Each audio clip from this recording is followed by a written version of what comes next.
और अब बात करते हैं नॉर्थ कोरिया के तानाशाह किम जोंग उन की। किम जोंग उन के शक्ति प्रदर्शन को लेकर अपडेट है। परमाणु सक्षम रॉकेट का परीक्षण किया गया है और किम जोंग उन एक बार फिर से अपनी बेटी के साथ नजर आया है। तो देख सकते हैं आप ये कि एक तरफ जहां रूस और यूक्रेन के बीच में जंग चल रही है, पाकिस्तान अफगानिस्तान के बीच में जंग चल रही है, ईरान, इजराइल और अमेरिका पहले से ही महायुद्ध में लगे हुए हैं और इसी बीच बेटी के साथ किम जोंग उन यहां दिखे जहां एक परमाणु सक्षम रॉकेट का परीक्षण होता दिखा नॉर्थ कोरिया। ईरान के रक्षा मंत्री और खामेनेई के सबसे भरोसेमंद रहे अली शमखानी का शरीर बिना सिर दफनाया गया, क्योंकि हमले में उनका सिर बुरी तरह से फटकर बिखर चुका था। उनका मारा जाना एक ऐसे शख्स का खात्मा है जिसने दशकों तक अमेरिका और इजराइल को ईरान की धरती पर बैठकर चुनौती दी थी। और यही कारण है कि ईरान इस समय शोक में डूबा हुआ है। एक और उसके supreme leader Ayatollah Ali Khamenei मारे जा चुके हैं, तो दूसरी तरफ उनके खास लोगों को लेकर जो जानकारी सामने आ रही है वो डराने वाली है। 28 फरवरी को जब खामेनेई पर अटैक हुआ तो उनके साथ उनके सबसे खास सलाहकार अली शमखानी भी मारे गए। शनिवार को उनके शरीर को सुपुर्द खाक किया गया, मगर सिर्फ धड़, क्योंकि अटैक इतना भीषण था कि अली शमखानी का सिर गायब हो चुका था। काफी खोजबीन के बाद भी नहीं मिला। बड़ी जानकारी मिल रही है, तेहरान में भीषण बमबारी हुई, हमले के बाद धुएं का गुबार उठता देखा गया। ईरान पर यूएस इजराइल के हमले लगातार जारी हैं। इस बीच तेहरान से जो तस्वीर सामने आ रही है, राजधानी में किस तरह से धुएं का गुबार उठ रहा है, आप देखिए। हमले के बाद धुएं का गुबार पूरे आसमान को काला रंगता हुआ दिखाई दे रहा है। तो तेहरान में आपको बता दें कि भीषण हमला किया गया है। हमले के बाद की ये तस्वीर आप देखिए।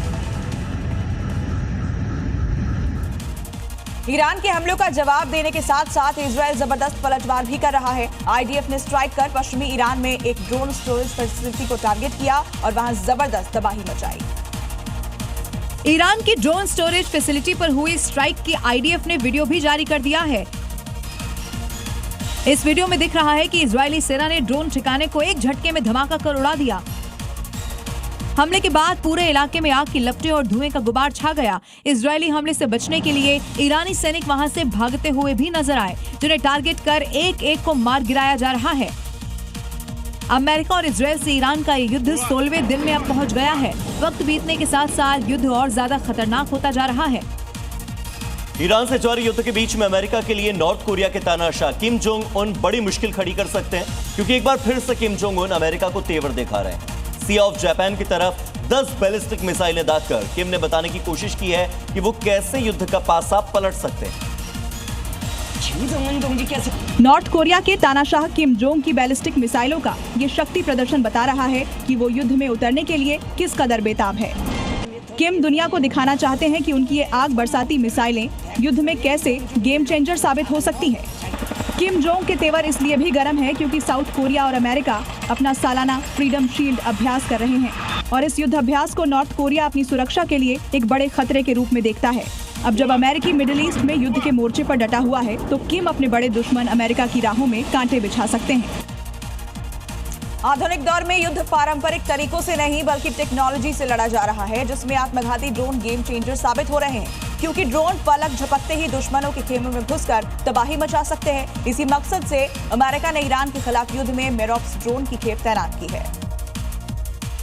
ईरान के आत्मघाती शाहिद ड्रोन का मुकाबला करने के लिए अमेरिका ने मिडिल ईस्ट में मेरॉक्स ड्रोन उतार दिए हैं। रिपोर्ट की अगर माने तो अमेरिका ने करीब 10,000 मेरॉक्स ड्रोन की खेप को मिडिल ईस्ट में भेजा है। ईरान के शाहिद ड्रोन से भी सस्ता अमेरिका का ये विनाशक दुश्मन के खेमे में जाकर विध्वंसक मचाने में कारगर है। ये आधुनिक तकनीक से लैस होने के बावजूद डिफेंस सिस्टम को चकमा देने में भी माहिर है। टारगेट को पहचानने और फिर उसे हवा में ही तबाह करने में ये सक्षम है। इसीलिए इस युद्ध में गेम चेंजर साबित हो सकता है।